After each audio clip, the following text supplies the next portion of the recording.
So many jobs I've been on have started with just a tiny piece of information, and that's exploded into this huge, complicated job, often taking you across entire continents. It's just amazing how in the world of intelligence that can happen. If there's a secret project, often the piece of news that might leak out might be very tiny. Somebody's turned up somewhere where they aren't, or there's a flight that doesn't make sense. And that then suddenly leads into this whole great big adventure. And that's the bit that films like Mission Impossible get right. The bits that Mission Impossible, James Bond and all the others get wrong is all the action, the fast driving, the shooting. The whole idea as a spy is you're in, you're out, nobody even knows you were there.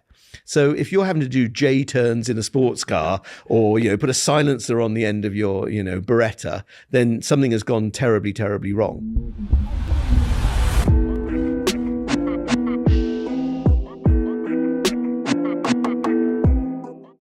I joined in a very unusual way, in that I was in my last year at Oxford, and that was the way you were picked up in those days for MI5 and MI6. And a tutor just said to me one sunny afternoon when he got bored listening to me reading my essays, "What are you doing when you go down from Oxford, Harry?" And I said, being typical 20-year-old, I was like, "Oh, I don't know."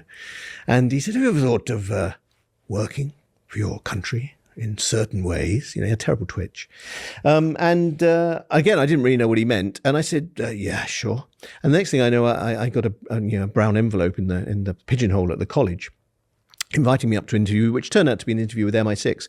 And the basic difference between MI5 and MI6 is that MI5, by and large, deals with intelligence and security matters within the United Kingdom. So they're like the secret police. Whereas MI6 is responsible for gathering intelligence all over the rest of the world. So we're the people who run agents in Iran and Russia and China and all the really sort of tasty places. And that's the service which is supposedly represented in the James Bond films. In the UK, there's a long interview process, and then very few people get selected. But if you get through onto the training course, then there's a good chance you will finish. Because the idea is, it was part of the sort of ethos of the whole thing. Because you want all your spies to be as different as possible, they shouldn't all come out of the same mold.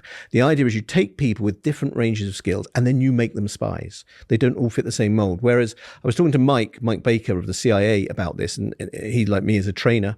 They get rid of about 50% of the people on their courses. And it's much more quasi-military. You can always, if you meet a CIA officer, they do tend to be quite similar. I don't know whether it's the haircuts, but you get this feeling, that you're talking to a CIA officer. Whereas the whole idea with the British services is that you've got to be much more clever, that nobody should be able to go into a room and say, "Oh, that's the British spy." In fact, quite a lot of the fun comes in making people think they know who the British spy is. And so the training is very supportive. It's, you would imagine if you watch the James Bond films, for instance, that the training is, all about handling guns and explosives and karate and things like that.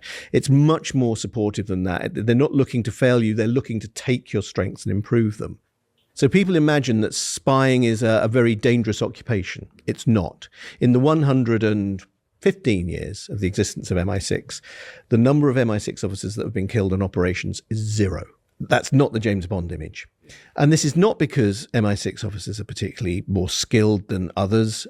It's because the way that all intelligence services work is, let's say that tomorrow you were told there's this Iranian nuclear plant. We think they're producing a nuclear bomb for Iran. We need to get find out what they're doing. Doesn't matter how good your farsi is or how good your disguises are, you're not going to walk in there. But what you might be able to do is find an Iranian scientist who needs something, needs some help, has some aspect to his character which you can exploit, and they will tell you what's going on in there.